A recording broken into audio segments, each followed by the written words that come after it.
여러분 안녕하십니까. 경제현장 오늘 시작합니다. 코로나19 신규 확진자가 주말을 거치면서도 그 기세가 꺾이지 않고 있습니다.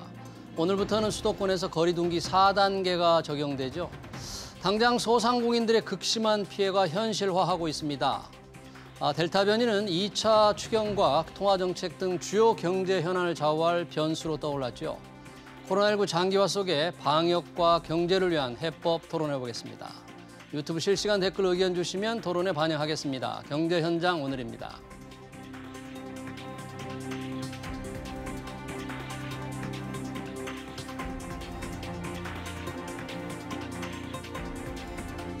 네, 코로나19 상황 그리고 경제에 미치는 영향 토론하기 위해서 두 분 모셨습니다. 김경우 인제대 백병원 가정의학과 교수 그리고 서지용 상명대 경영학부 교수입니다. 두 분 어서 오십시오. 네, 안녕하세요. 자, 김경우 교수님, 주말을 거치면서 코로나19 확진자 줄지가 않고 오히려 지금 기세가 더 지금 커지고 있는 상황 어떻습니까? 상황이 지금? 네, 그렇습니다. 같은 1,200명이라고 하더라도 그 방역 지표, 예를 들면은 감염 경로 조사 중인 비율 이것이 높다는 것은 우리가 못 찾아낸 감염자가 아직 더 많다. 그리고 방역 막내 관리 비율, 우리가 접촉자로 격리되지 않은 중에서 계속적인 전파가 일어난다 이렇게 봐야 될 것 같고요. 네. 또 60대 이상 어르신 같은 경우에도 예방접종으로 어느 정도 보호가 됐지만 전체 감염이 늘어나면서 어르신들 감염도 증가하고 있어서 또 무엇보다도 비수도권에서도 계속 증가세가 보이고 있기 때문에 특히 사회적 거리두기가 완화된 지역에서는 더 빠르게 진행될 수가 있는데 문제는 이게 젊은 층 중심으로 진행되게 되면 굉장히 조용하게 환자가 늦게 발견될 수 있겠다. 나중에 집단 감염이 많이 커진 다음에 발견되게 되면 계속 폭증하는 양상을 우리가 몇 번 더 봐야 될 수도 있는 그 위험한 상태라고 봐야 될 것 같습니다. 네. 자, 지금 말씀하실 때 비수도권 확진자를 좀 걱정하셨는데 경제 전체로 본다면 지금 수도권의 4단계 거리두기 적용 오후 6시 이후에는 3명 이상은 안 되는 거잖아요. 네. 정말 초유의 강력한 규제 조치 같은데 저희가 방금 지금 문재인 대통령이 회의를 마치고 이렇게 4단계 조치에 대해서 짧고 굵게 끝내겠다. 그러니까 4단계 거리두기 단계가 지금 2주간 적용되니까 이 기간을 좀 짧게 본 것이고 굵게라면 강력한 규제다 이렇게 말씀을 하셨는데 강력한 규제를 굵은 조치다 이게 맞다고 생각하십니까? 어떻게 평가하세요? 일단 지금 4단계 개편안은 이제 처음 적용되는 것인데 네. 기존에 우리가 하던 것보다는 일단 기준은 좀 많이 완화되어 있고요. 지금 현재 하고 있는 2단계에서 바뀌는 내용들을 보게 되면은 말씀하신 것처럼 현재도 지금 5인 이상 모임이 금지되어 있는데 4명까지만 모이고 있는데 다만 그것이 이제 저녁 6시 이후에 제한이 되는 것이 되겠고 또 여러 가지 어떤 장례식이라든지 결혼식 또 여러 가지 공연이나 문화 이런 것에 대한 인원만 좀 제한이 좀 차이가 있고 지금 많은 전파가 일어날 수 있는 다중이용 시설에 대한 이용은 아직까지는 다 가능하기 때문에 우리가 이런 그 실내 다중이용 시설이라든지 마스크를 벗고 식사하고 차 마시는 장소에서 감염 전파를 충분히 차단하기 어렵기 때문에 만약에 이제 우리 전 국민들께서 좀 스스로 마스크를 잘 착용하시고 그러한 장소는 좀 최대한 이용을 자제하시면서 그런 식당이나 카페는 사실 사적 모임을 하면서 이제 많이 방문하시는 곳이기 때문에 최대한 그런 감염 위험 노출을 얼마만큼 줄이실 수 있겠느냐가 우리가 이제 사회적 거리두기 강도 높은 조치의 효과를 나타낼 수가 있겠는데 만약에 이제 그 규정의 최소한만 지키면서 기존과 같은 여러 가지 사적 모임이라든지 다중이용 시설이 노출되고 방역수칙 준수를 좀 완화하시게 되면은 절대로 이제 굵은 조치가 될 수가 없겠고 그렇게 되면은 효과가 떨어지게 되면 좀 계속 지지부진한 사회적 거리두기 4단계가 더 길어질 수도 있겠고요. 또 문제는 우리가 강도를 높게 했지만 지금 유행하고 있는 변이 바이러스의 유행을 얼만큼 효과적으로 차단할 수 있을 것인가. 이것은 지금 새로 나온 신종 변이 바이러스의 어떤 전파력하고 처음 해보는 사회적 거리두기 4단계 이 둘 간에 어떤 것이 더 효과적으로 변이 바이러스 확산을 제어할 수 있을 것인가. 이것은 굉장히 사실 좀 의문이 남고 좀 현재 진행형이다. 이렇게 봐야 될 것 같습니다. 그러니까 문재인 대통령께서 짧고 굵게 끝낸다고 말씀을 하셨지만 정말 굵게 끝나려면 국민들이 좀 더 이 조치를 정확하게 철저히 지켜야 된다 그런 말씀이시네요. 그렇습니다. 네, 네. 다 함께 하셔야 되고요. 한쪽은 하시고 한쪽 안 하시게 되면 그쪽으로 또 감염 전파 위험성이 상대적으로 늘어날 수가 있기 때문에 전 국민이 다 함께 하시는 것도 매우 중요하겠습니다. 소지원 교수님, 뭐 오늘 당장 저녁부터 이제 3명 이상 안 되니까 자영업자들은 정말 지금 아주 뭐 더 이상 어떻게 버틸 힘이 없다. 망연자실한 표정이던데 어떻게 보시기에 어떻습니까? 오늘부터 상황이 어떤 식으로 펼쳐질 것 같습니까? 우리나라 이제 소상공인들 그 경영에 어려움이 상당히 많으실 것 같고요. 특히 이제 수치로만 보더라도 상당히 그 소상공인들이 입을 타격이 불가피할 것 같습니다. 우리나라 같은 경우는 이제 OECD 국가 중에서 그 전체 취업자 수의 그 25.4%가 자영업 하시는 분들이고요. 예. 그 다음에 또 수도권에 대체적으로 20% 이상의 자영업 경제활동 비중들이 이제 있거든요. 그러니까 대체적으로 서울, 경기도권에서 한 20% 이상 자영업하시는 분들이 상대적으로 지방보다 많거든요. 그러니까 지방 같은 경우 뭐 주요 도시 부산, 대구만 하더라도 10% 이내이기 때문에 경제활동 중에 차지하는 비중이 서울에는 대체적으로 20% 이상이거든요. 그럼 타격이 더 불가피하고 최근에 이때 4차 유행도 사실은 수도권 중심으로 나오기 때문에 수도권에 대한 강력한 규제가 예상되기 때문에 누구보다도 이제 자영업하시는 분은 상당히 타격이 있을 것 같습니다. 모 연구소에서 이제 조사한 바에 의하면은 요번 그 4단계 시행을 통해 가지고 경제적으로 이제 부정적 여파가 미칠 걸로 예상되는데 외식업 포함해서 한 8,500억 정도의 매출 감소가 일어날 걸로 예상을 하고 있어요. 8,500억 예, 그러니까 정도. 식당이나 카페 같은 이제 그 외식업, 요식업 이런 음식점 같은 경우는 상대적으로 좀 높고요. 25% 정도 매출 타격이 있을 것 같고요. 예. 나머지 전체적으로 보더라도 20% 이상의 매출 타격이 있을 것 같거든요. 네. 그러니까 지금 한 2주 동안 짧고 굵게 시행한다 하더라도 소상공인들에 대한 상당히 타격이 크지 않을까 좀 우려되는 부분이 있습니다. 네.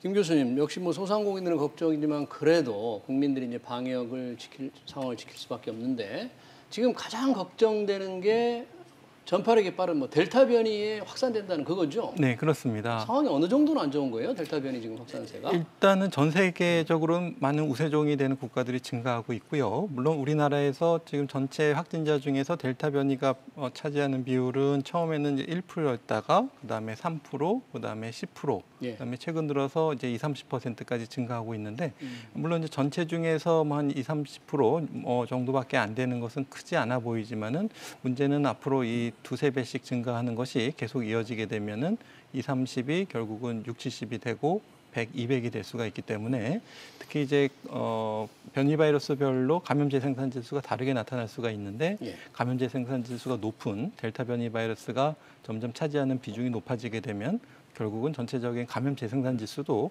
굉장히 많이 높아질 수밖에 없겠다. 비중이 점점 커지는 것이 굉장히 좀 우려되는 대목이 될 수 있겠습니다. 네.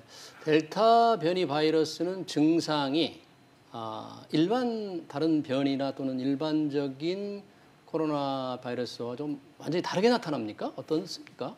네, 일단은 대부분은 기존의 코로나 바이러스 감염처럼 좀 애매하고 모호하게 열이 난다거나 피곤하다든지 기침이 난다든지 목이 아프다든지 이러한 흔히 감기 증상 같은 것이 나타날 수가 있겠고요. 이제 감기 바이러스와 다르게 이제 코로나 바이러스는 어디든지 침투할 수가 있어서 특히 혈관을 많이 침투하기 때문에 뇌졸중이나 심장병 그리고 여러 가지 혈관염들을 일으킬 수가 있겠고요. 예. 그러면서 여러 장기 손상까지 일으킬 수가 있겠는데 예. 아마도 지금 델타 변이 바이러스 같은 경우에는 전에 비해서 이제 고령층 중심으로 많은 예방 접종이 이루어졌기 때문에 주로 젊은 층에서 감염이 많이 나타나게 되면은 증상이 어떤 변이 바이러스별로 나타나는 다른 증상이라기보다는 연령별로 좀 다른 증상이 나타날 수가 있어서 네. 일단 젊은 층분들 중심으로 좀 비특이하고 모호한 가벼운 증상이 나타날 수가 있지만은 예. 그래도 적극적으로 검사를 하시는 것이 필요할 수 있겠습니다. 델타 변이도 문제고 아까 잠깐 언급은 하셨는데 지금 저희가 수도권에만 지금 4단계 조치를 취하기 때문에 비수도권에 지금 확산세가 좀 빠르게 지금 올라가는 거 있는 상황인가요? 네, 지금은 이런 늘어나는 조짐이 특히 이제 인구 밀도가 높고 이제 사회적인 만남이 많은 도시 중심으로 부산이라든지 대전이라든지 광주라든지 아니면 경남의 다른 도시라든지 이런 도시에서 감염 증가세가 나타나고 있는데 문제는 이 델타 변이 바이러스는 주로 이제 젊은 층이 감염되게 되면은 이제 조용하면서도 빠르게 진행될 수가 있기 때문에 예. 우리가 못 찾는 감염이 상대적으로 더 많을 수가 있겠고 하루 이틀 못 찾게 되면은 N차 전파가 그만큼 빨리 일어나기 때문에 우리가 조기에 찾아내고 선제적인 방역 조치, 선제적인 거리두기 격상을 하지 않게 되면은 우리가 찾아냈을 땐 이미 많은 지역사회 N차 전파가 발생한 다음에 발견될 가능성이 많기 때문에 지금 이렇게 늘어나는 조짐이 있을 때 초기에 보다 선제적인 강화된 조치가 필요할 수가 있겠고요.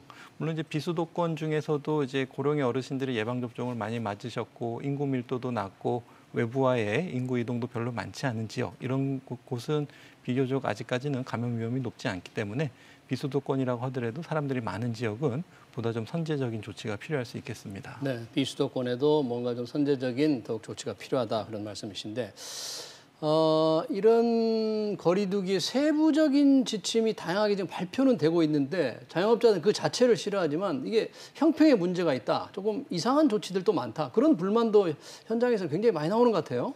예, 어차피 이제 소상공인들이나 자영업하시는 네. 분들은 영업 그 중단, 그다음에 영업시간 단축 이런 데 사실 민감할 수밖에 없는데 네. 이번에 이제 4단계 거리두기 4단계가 이제 강화되면서 좀 관심 있게 보는 거 기존하고 다른 점을 보게 되면 6시 이후에 이제 2명까지만 이제 모임이 허용이 되는 네. 거.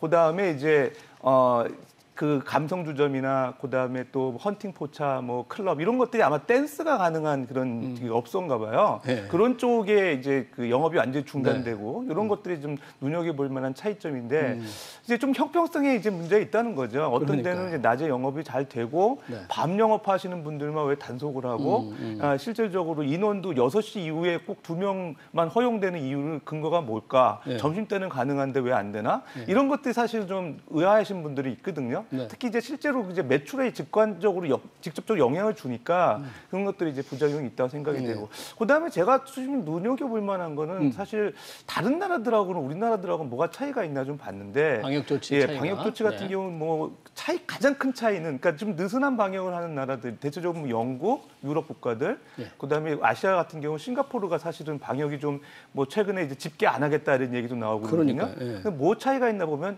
백신 접종률의 차이인 것 같아요. 그러니까 영국 같은 경우도 백신 접종률이 초기에 이제 60% 이상 지금 그 접종이 이루어졌고 아시아에서는 이제 싱가포르가 인구가 작다 보니까 아마 그런 이유가 있긴 한데 지금 1차 접종률 같은 경우는 지금 60%가 넘거든요.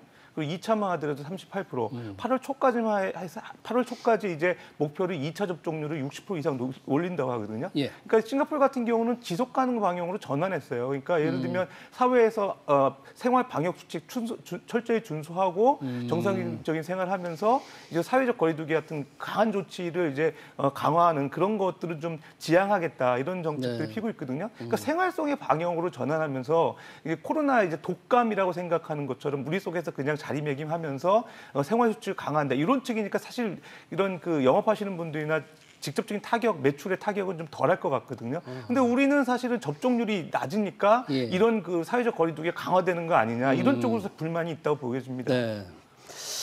네, 김 교수님 지금 우리 서 교수님께서 말씀하신 뭐 생활 속의 방역, 그러니까 영국과 싱가포르 사례를 들었는데 영국은 뭐 조만간 19일부터 모든 이런 거리두기 규제를 풀어버린다. 이런 조치를 예상하고 있다는데 그게 그러면 괜찮은 건가? 아니면 어떤 더 다른 위험 상황을 초래할 수도 있을까요? 어떻게 이게 가능하죠? 네, 일단 위중증 사망자가 많이 증가하지 않는다는 통계를 가지고 확신을 가진 것 같습니다. 그러니까 백신 접종을 많이 하시게 되면은 특히 이제 2차 접종까지 완료율이 높아지게 되면은 지금까지 나온 변이 바이러스라고 하더라도 감염은 조금 더 잘 되실 수 있지만 약하게 앓고 중증이나 사망이 적기 때문에 일단 고위험군에 대해서 충분한 예방 접종으로 보호를 한 다음에는 그 다음에 또 맞고 싶은 분들이 어느 정도 맞으신 다음에는 그 다음에 이제 걸리시더라도 맞으신 분이 걸리더라도 가볍게 앓고 네. 또 이제 젊은층이나 어린 연령층에서 걸린다고 해도 가볍게 앓고 지나갈 수가 있기 때문에 일단은 고위험군에 대한 보호가 끝나면 그런 조치는 시도해 볼 수가 있겠는데 문제는 이제 고위험 어르신들 중에서도 절대 안 맞겠다 이런 분들도 계실 수가 있어서 최대한 이런 분들을 좀 설득해 드리고 왜냐하면 이런 방역 조치를 완화하게 되면 가장 피해를 보실 분들이 백신을 안 맞으신 고위험 어르신들이기 때문에 그분들을 좀 최대한 설득하고 이제 안 맞으시면 본인 손해입니다. 이제 이런 정책으로 갈 수가 있겠고요.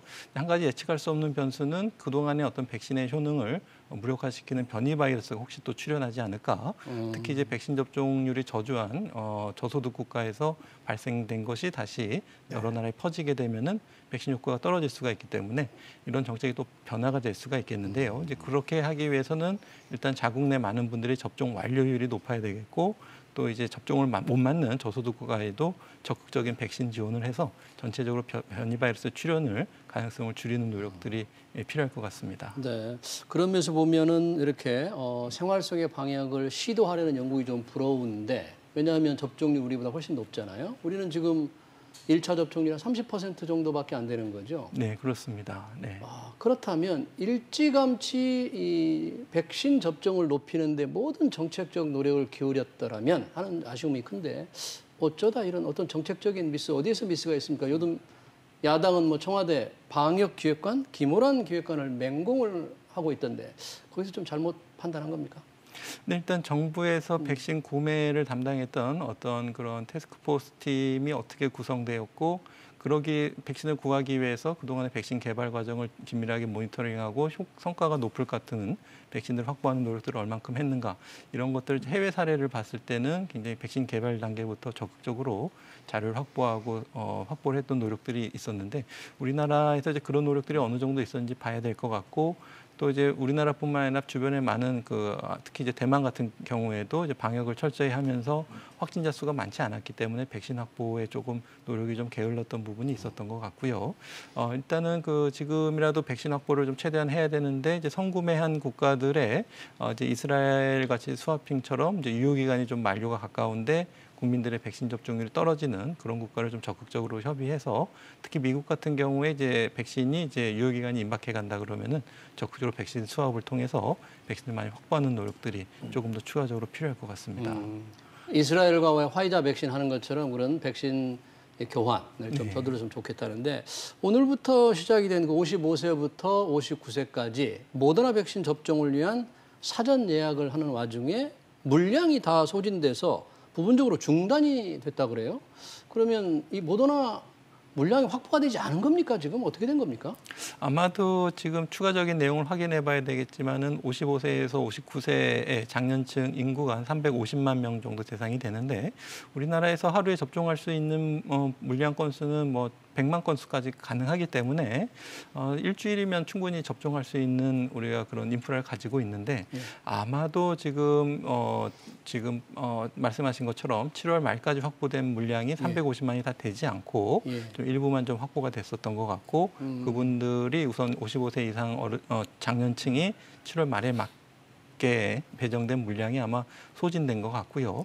그렇다면 이제 8월 초라도 좀 이렇게 좀 연속해서 예방 접종 일정이 잡혀야 되는데 지금 8월 이후에 예방 접종 일정이 지금 중단된 것으로 봐서는 8월 도입 물량이 좀 확실하지 않은 것 같습니다. 그것이 좀 가장 좀 의아스러운 부분인데 이제 모더나 같은 경우에는 많이 알려진 것처럼 국내 삼성바이오로직스에서 위탁 생산 완제품을 만들 것으로 알려져 있기 때문에 어떤 백신 생산이라든지 아니면 미국에서 직수입하는 물량 이런 백신 도입에 대한 상세 내용들을 한번 좀 확인해 봐야 될 것 같고 항상 이제 백신 도입 계획에 대해서는 정부에서는 이게 제약사와의 계약이기 때문에 공개할 수 없다고 자세한 걸 밝히고 있지 않기 때문에 정부에서 좀 보다 꼼꼼한 계획을 세워서 국민들에게 사전에 안내해드리는 노력들이 필요할 것 같습니다. 네. 소정 교수님, 이렇게 이제 사회적 거리두기가 강력한 조치가 시행되면 말씀하신 대로 소상공인들의 피해가 정말 클 텐데 이번 주 추경안이 왜 국회에 넘어가 있잖아요. 33조.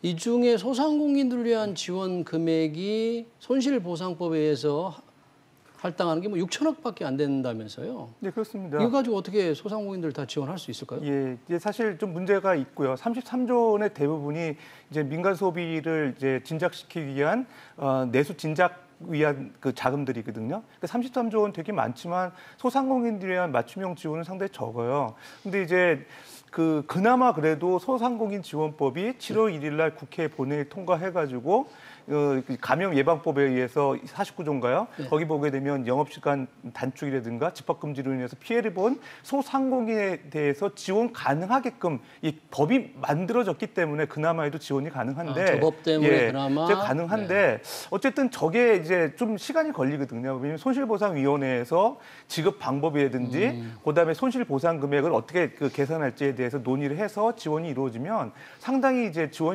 기간이 또 지체될 가능성이 있어요. 그럼 사실 쉽게 얘기하면 정부의 33조 예산을 당초보다 더 늘려서 2주 동안 피해 보시는 소상공인들을 위해서 좀 집중적으로 지원할 필요가 있어 보이거든요.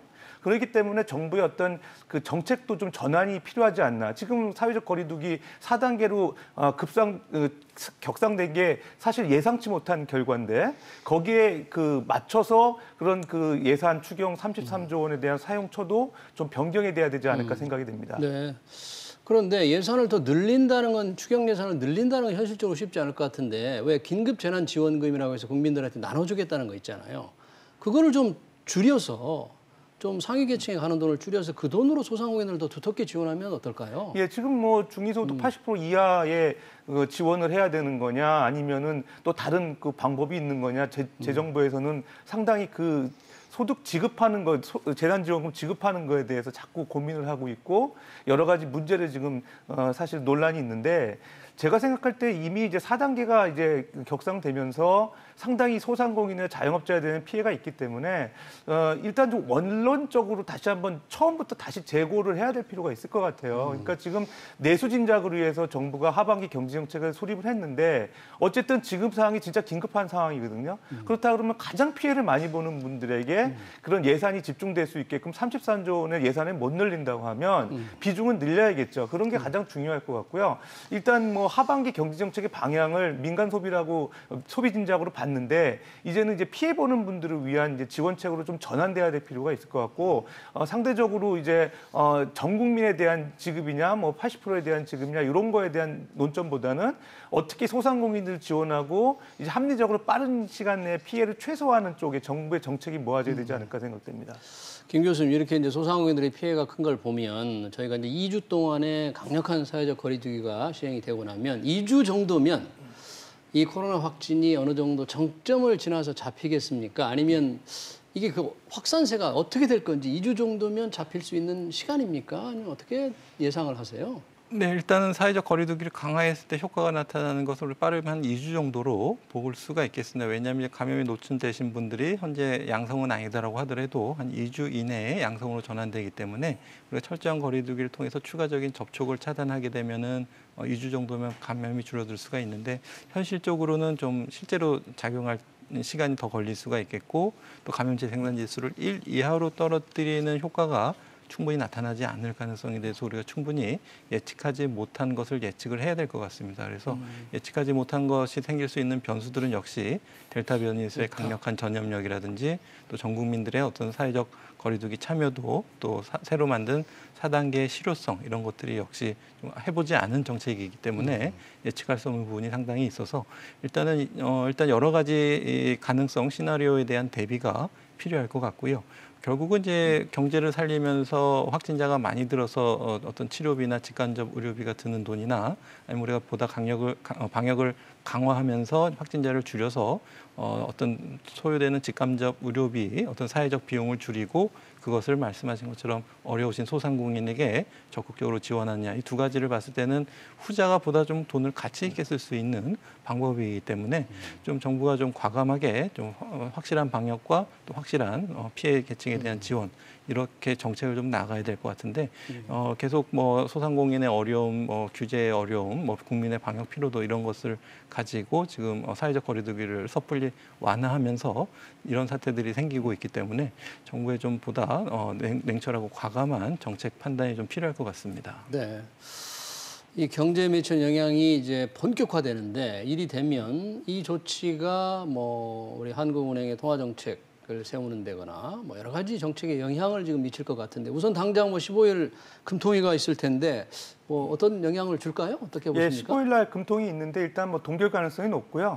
이제 인플레 우려 상승 압력이 상당히 인플레 압력이 이제 낮아졌다고 생각하는 분들이 많거든요. 그래서 대체적으로 이제 물가 상승률을 보게 되면 최근에 이제 그 2.5% 정도, 2% 이때 유지가 계속 돼 왔기 때문에 사실은 좀 이제 기축으로 가야 되는 거 아니냐 이런 얘기들이 많았는데 지금 당장 이제 내수가 좀 침체되고 내 소요가 줄어들 걸로 보면 아마 동결 가능성이 높아 보입니다. 그래서 현재 0.5% 기준금리 유지될 것 같고요. 그다음에 이제 한국은행에서 주목하고 있는 게 또 이제 경제 성장률인데 예. 올해 경제 성장률이 이제 그 목표로는 이제 4%를 내세웠죠. 4%인데 단지 이제 그 코로나19 확산세와 같은 긴급 사태가 났을 때는 3.4% 정도로 이제 한국은행이 예상했었어요. 근데 그러면 요번에 2주 동안 이제 사회적 거리두기 강화해서 경제에 미치는 파급 효과가 어느 정도 되겠냐? 실제로 그 한국은행의 어떤 작년의 통화정책 그 보고서를 참조해 보면 그 사회적 거리두기 단계가 최고 단계로 올랐을 때 GDP의 연 마이너스 8% 정도, 8%포인트 정도 부정축 효과가 있다고 그랬거든요. 예. 그러면 이제 마이너스 8%포인트면은 지금 연이니까 12개월로 나누게 되면 한 달에 한 0.66%포인트 정도씩 영향이 있거든요. 근데 지금 2주니까 이제 미치는 파급 효과를 보게 되면 0.33포인트 정도 영향이 있을 것 같아요. 부정적 효과가. 정도. 그러면은 지금 얼추 올해 4% 목표로 한 거에서 0.3%면은 3.6에서 3.7 정도 예상이 되거든요. 네. 그러니까 경제에 미치는 부정적 효과가 한 0.3에서 0.4%가 2주간 사회적 거리두기 강화하면서 부정적 효과가 있을 것 같거든요. 그런 측면에서 보면 이런 쪽에 이제 그 영향이 있는 걸 정부가 좀 파악을 해서 뭔가 이제 경제적 부정적 효과를 이제 최소화하는 노력이 좀 있어야 되지 않을까 그런 생각이 드네요. 네. 자, 이 경제에 미치는 영향도 크고 그래서 빨리 이게 극복을 해야 될 텐데 결국은 이 집단 면역이 과연 언제쯤 가능할까에 달려 있을 것 같은데 현재 뭐 백신 접종 속도 뭐 모더나의 뭐 사전 예약이 좀 중단이 됐습니다만 이 속도를 본다면 우리가 예상했던 기대했던 뭐 11월 집단 면역 가능할까요, 교수님? 어떻습니까? 일단은 백신 양은 확보된 것 같고요. 그 구체적인 시기를 좀 정부에서 밝히고 있지 않아서 좀 답답한 측면이 있는데요. 그러니까 예를 들면 3분기에 8천만에 했는데 7월 달에 들어온 물량이 많지 않다든지 어쨌든 이거 늦게라도 좀 많은 물량이 들어오게 돼서 전 국민들이 9월 달까지 70% 1차 접종, 11월 전까지 2차 접종을 맞고 또 지금 현재 국민들의 어떤 접종 동의율을 봤을 땐 더 높은 비율로 접종할 수가 있을 것 같고 소아청소년까지 접종 연령이 확대되게 되면 이제 보다 많은 국민들이 접종하실 수가 있을 것 같고요. 일단 어느 정도 퍼센트가 집단 면역에 달할 수 있을까는 우리가 좀 아직은 알 수 없지만 선진국의 어떤 사례들을 좀 잘 모니터링 해봐야 될 것 같고 우리가 이제 아무리 접종을 독려해도 안 맞는 분들이 결국은 계실 텐데 그럴 때 이제 우리가 할 수 없이 이제 방역 정책을 완화하면서 접종을 안 받으신 분에 대한 어느 정도 피해를 좀 감수하면서 우리가 이제 집단 면역이 생기는 것은 백신을 맞아서 생기는 백신 면역하고 또 가볍게 앓고 지나가면서 생기는 자연 면역 이런 분들이 합쳐서 결국은 이제 인구 전체적으로는 감염률이 계속 떨어지는 이러한 효과를 기대해 볼 수가 있을 것 같고 종식은 어렵다고 하지만 그래도 확진자를 거의 줄일 수 있는 상태까지 우리가 좀 기대해 볼 수가 있겠는데 아무래도 또 예측하지 못한 변수는 또 변이 바이러스의 출현이 될 수가 있어서 전 세계가 어느 정도 백신 접종을 할 수 있느냐에 따라서 우리나라의 어떤 집단 면역에 이르는 시기나 효과도 좀 결정될 수 있을 것 같습니다. 네. 자, 이 한국은행 금리 인상은 좀 어려울 것 같다는 교수님의 예상이 있었는데 그럼 이 시점에서 정부는 어떤 경제정책의 주안점을 어느 쪽에 둬야 합니까? 상황이 이런 데는. 지금 우리나라 그 경제 성장률 4% 말씀드렸는데 민간 소비가 차지하는 비중이 50% 되거든요. 근데 뭐 어쨌든 지금 사회적 거리두기 4단계 강화하는 건 우리나라만의 문제니까 민간 소비가 위축되는 거를 최대한 억제를 해야 되죠. 근데 그 중심에 보면 저는 이제 그 지금 최근에 그 가계부채 늘어나는 거에 대한 정부의 어떤 규제 이런 것들이 좀 잘 생각을 해봐야 될 문제가 있는데 일단 올해 9월이 되게 되면 이제 가계대출 그 만기 연장 그다음에 이자 유예 조치가 연장돼야 되는 거 아니냐 또 그 얘기가 있거든요. 이미 두 차례 연장이 됐거든요. 근데 9월이 지금 종료되는 시점인데 이거를 만약에 예를 들어서 연장을 잘 안 했다고 연장을 한다고 치면 금융권들 같은 경우는 가계부채 부실화 우려를 생각하고 있는 거고요. 그다음에 연장이 안 됐을 때는 계속 그 부채가 이제 사실 가계 그 소득에서 차지하는 비중이 높아지게 되면 가처분 소득이 줄어들면서 소비에 사실 부정적 영향이 있거든요. 그런 측면에서 이제 민간 소비를 살린 된다 그러면 사실 연장하는 게 바람직할 것 같고요. 그래서 그 두 개의 갈림길에 상당히 문제가 있는데 제가 생각할 때는 지금 어쨌든 전체적으로 이자하고 대출 만기 상환하는 거에 대상이 되는 지금 가계부채 규모가 전체 대출의 한 10% 내외인 것 같아요. 이 10% 내외에 대해서 이제 그 금융권하고 협의를 해서 그 도저히 이제 그 상환이 어려운 부분에 대해서는 정부가 좀 지원을 하고 그렇지 않은 부분에 대해서는 원리금을 균등하게 상환해서 좀 그 갚아나갈 수 있는 그다음에 또 장기 대환대출 프로그램을 좀 다양화한다든가 네. 이런 조치들이 좀 마련이 돼서 가계부채에 대한 지금 문제 이런 네. 것들 좀 해결해 줘야 되지 않을까 생각이 됩니다. 네, 마지막으로 김 교수님이 뭐 새로운 뭐 변이 바이러스 나올 때마다 계속 이렇게 셧다운을 해야 되는지 이 국민들은 어떻게 해야 됩니까 지금 상황에서? 이제 백신 접종이 본격적으로 된 이후에는 이러한 셧다운 더 없을 것으로 기대가 됩니다. 그래서 우리가 전 국민 백신 접종 아마 이번이 마지막 방역 강화 조치가 될 거라고 우리 끝이 보이는 노력으로 생각하시고 조금만 한 번만 더 마지막 힘을 모아주시면 많은 국민의 접종을 받게 되면은 이러한 셧다운은 앞으로 좀 없을 것으로 기대해 볼 수 있을 것 같습니다. 네, 시간 관계상 여기서 마치겠습니다. 사회적 거리두기 조치, 경제 영향 잘 들었습니다. 지금까지 김경호 인제대 백병원 가정의학과 교수 그리고 서지용 상명대 경영학부 교수였습니다. 두 분 고맙습니다. 네, 감사합니다. 고맙습니다.